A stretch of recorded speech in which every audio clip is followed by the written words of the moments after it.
Hi viewers, welcome to వర్స్ media. నేను మీ మహేష్. సో తమ్ముళ్ళు చూశారు కదా. సో ఎక్కువ మంది నాకు వాట్సాప్లో పింక్ చేస్తున్నారు అండ్ అదేవిధంగా కొన్ని కామెంట్స్ కూడా చేస్తున్నారు అనమాట. అన్న, ఈ ఎంసెట్ సీట్ అలాట్మెంట్ అనేది ఎప్పుడు వస్తుంది?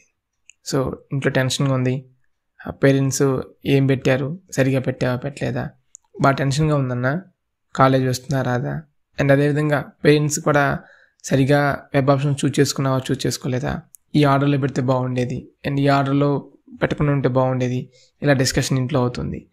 అండ్ ఈ సీట్ అలాట్మెంట్ రిజల్ట్స్ అనేవి ఎప్పుడు వస్తాయి? సో 16th అని చెప్తున్నారు, నిజంగానే 16th వస్తాయా రావా, ఇలా అడుగుతున్నారు అనమాట. సో వీటి గురించి మనం డిస్కస్ చేద్దాం.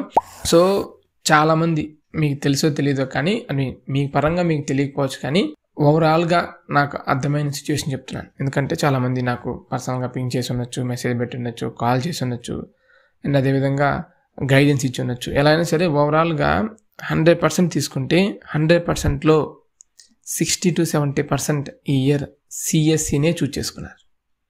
అండ్ సిఎస్సి కాకుండా రిమైనింగ్ బ్రాంచెస్ చూస్ చేసుకున్న వాళ్ళందరికీ కూడా మీరు తీసుకున్న లిస్ట్లో ఖచ్చితంగా సీట్ రావడానికి అవకాశం ఉంటుంది.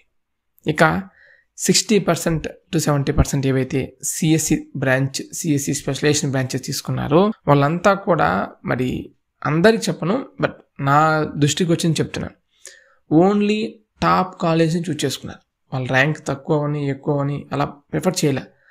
ఇర్రెస్పెక్టివ్ ఆఫ్ ర్యాంక్, నా ర్యాంక్తో సంబంధం లేకుండా నాకు ఆ కాలేజే కావాలని చూస్ చేసుకున్నారు.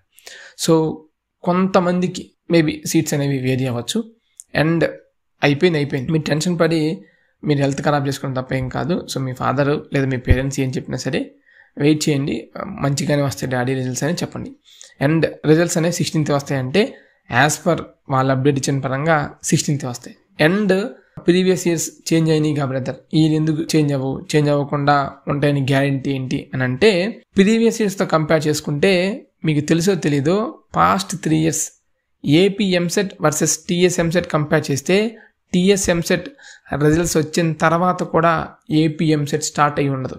కానీ year compare to TS EAMCET counselling అవ్వకముందు కాదు, అసలు వెబ్ ఆప్షన్ స్టార్ట్ అవ్వకముందే సర్టిఫికేట్ వెరిఫికేషన్ అవుతున్నప్పుడే AP EAMCET counselling almost close అయిపోయింది. అండ్ ప్రీవియస్ ఇయర్స్ కంపేర్ చేసుకుంటే ఈ యొక్క ఏపీ ఎంసెట్ పరంగా డేట్స్ చేంజ్ అవుతూ వస్తూ ఉండేది అనమాట. బట్ ఇయర్ అలా కాదు, ఇచ్చిన డేట్కే జరిగిపోయింది కాబట్టి.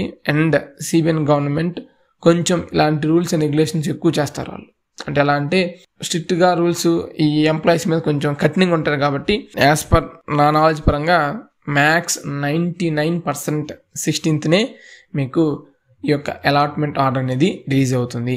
ఆ అలాట్మెంట్ ఆర్డర్లోనే మీకు ఏ బ్రాంచ్ వచ్చింది, ఏ కాలేజ్ వచ్చింది అండ్ మీకు కాలేజ్ ఫీ ఎంత, మీరు ఎంత పే చేయాలి, ఎంత ఫీ అనేది గవర్నమెంట్ పే చేస్తుంది అంతా కూడా మీకు ఆ యొక్క కాలేజ్ అలాట్మెంట్ ఆర్డర్లో వస్తుంది. ఇఫ్ ఇన్ కేస్ నాకు కాలేజీలో సీట్ రాకపోతే ఏం చేయాలి? డోంట్ వరీ, మనకి సెకండ్ ఫేజ్ కౌన్సిలింగ్ ఉంటుంది. సెకండ్ ఫేజ్ కౌన్సిలింగ్ ద్వారా కూడా మంచిగా మనం కాలేజీని చూస్ చేసుకోవచ్చు, లేదా ఆల్టర్నేట్గా మేనేజ్మెంట్ కోటా కింద కూడా మనం ట్రై చేయొచ్చు అనమాట. సో మీరు ఎఫర్ట్ చేయగలరు అనుకుంటే మేనేజ్మెంట్ కోటా కింద ట్రై చేయొచ్చు.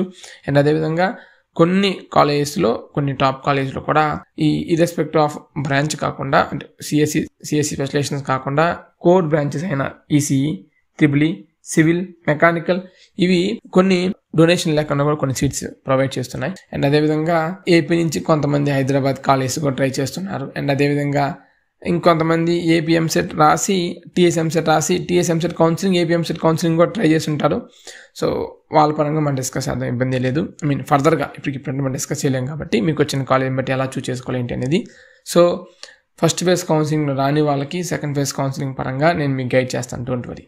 కాకపోతే ఎక్కువ వెబ్ ఆప్షన్స్ అనేవి పెట్టుకోవాలి సెకండ్ ఫేజ్ కౌన్సిలింగ్లో. ఫస్ట్ ఫేజ్ కౌన్సిలింగ్ అంత ఈజీగా ఉండదు కానీ, సో మీకు నా సైడ్ నుంచి ఖచ్చితంగా నేను మీకు సపోర్ట్ చేస్తాను, డోంట్ వరీ. దాని పరంగా మీకు టెన్షన్ పడద్దు. సో సెకండ్ ఫేజ్ కౌన్సిలింగ్ పరంగా మనం ఏదో ఒకటి చేద్దాం.